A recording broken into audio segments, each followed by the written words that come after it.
ഓ അത് ശരി. അപ്പൊ എന്നെ പൂട്ടാനുള്ള കളക്ടർ ബുദ്ധി തന്നെയാണ് ശാലിനി പുറത്തെടുത്തത്. മോളെ, നിനക്കുള്ള പണി ഞാൻ ദേ ഇപ്പൊ തരാം.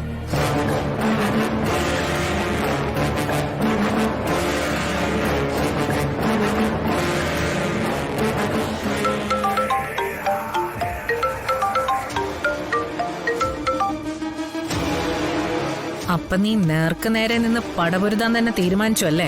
അല്ലാതെ പറ്റില്ലല്ലോ. ഒരു ഓലപ്പാമ്പിനെ കണ്ട് പേടിച്ചു വരച്ച് വീട്ടിനകത്തിരിക്കാൻ ഞാൻ സാധാരണ പെണ്ണല്ല. ഒരു ജില്ല ഭരിക്കുന്ന കളക്ടറാ. അതിന്റെ ഒരു മഹത്വം എനിക്ക് കാണിക്കാതിരിക്കാൻ പറ്റില്ലല്ലോ. നീ കാണിക്കേ. ഞാനപ്പോ എന്റെ മഹത്വം സത്യഭാമയ്ക്ക് മുന്നിൽ കാണിക്കാം. എല്ലാം അറിയുമ്പോ നീ ഇപ്പൊ ഈ തെളിച്ചു പറയുന്ന ശാലിനി വിഷ്ണുലെ വിഷ്ണു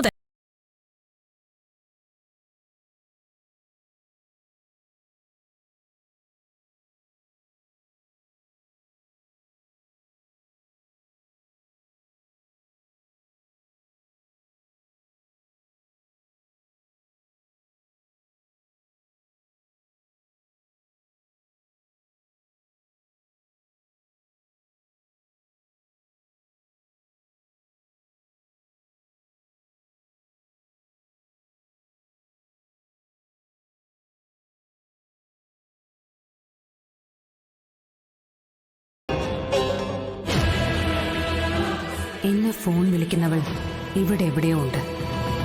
അവളിപ്പോ എന്തായാലും സത്യാമ്മയെ കാണാനായി സത്യാമ്മ നിൽക്കുന്ന സ്ഥലത്തേക്ക് വരും. എത്രയും പെട്ടെന്ന് ചെന്ന് അവളെ കൈയോടെ പൊക്കാം.